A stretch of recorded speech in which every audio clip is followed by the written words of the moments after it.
Welcome to Keep the Faith Ministry News. The smashing of religious statues is all the rage. While the extent of the vandalism is new, the ideological forces that unleashed it started a generation ago. If there was one date that marks the beginning of this crusade, it is January 15, 1987.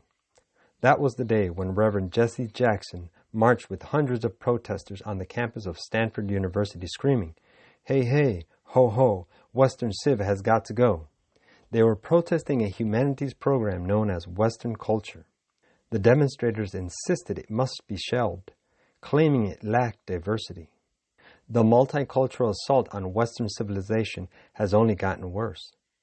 Pope Benedict XVI noted that this politicization of higher education has led, quote, a peculiar Western self-hatred that is nothing short of pathological. Now it is in full throttle, and the result is in the street.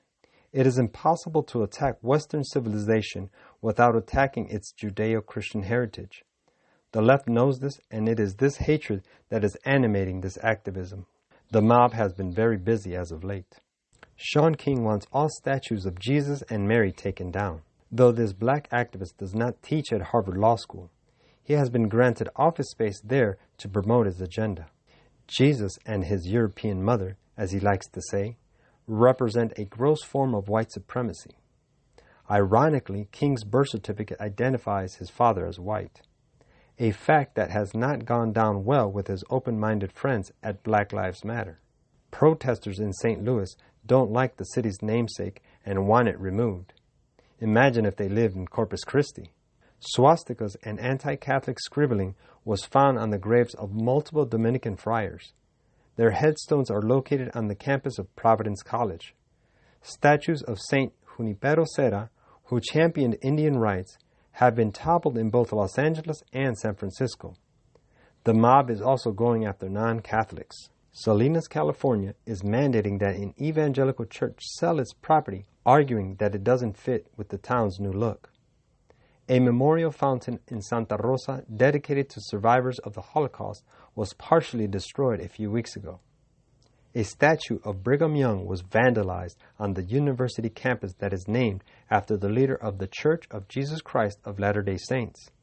In Montana, a man attached a chain to his pickup truck and pulled down a Ten Commandments monument, leaving what was left of it on the street. The mob is comprised of nihilists. Unlike the Marxists of old, who had a blueprint for the future, flawed though it was, today's activists just want to tear down. Most of them cannot seriously endorse communism anymore, though Black Lives Matter still does, and they cannot point to Eastern civilization as worthy of emulation. Having no ideology or cultural model to offer, they settle for destroying our Judeo-Christian heritage.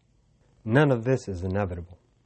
It happens because, with few exceptions, our spineless elites are capitulating to their demands all across the country. Make no mistake about it, they would stand up to white supremacists, which they should, but they will not stand up to these left-wing anarchists.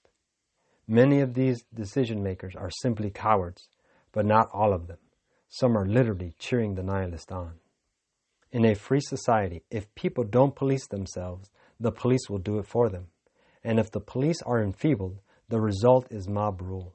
There really aren't too many choices. And ye shall be hated of all nations for my name's sake. Matthew 24, verse 9. This is Keep the Faith Ministry News. Thank you for watching.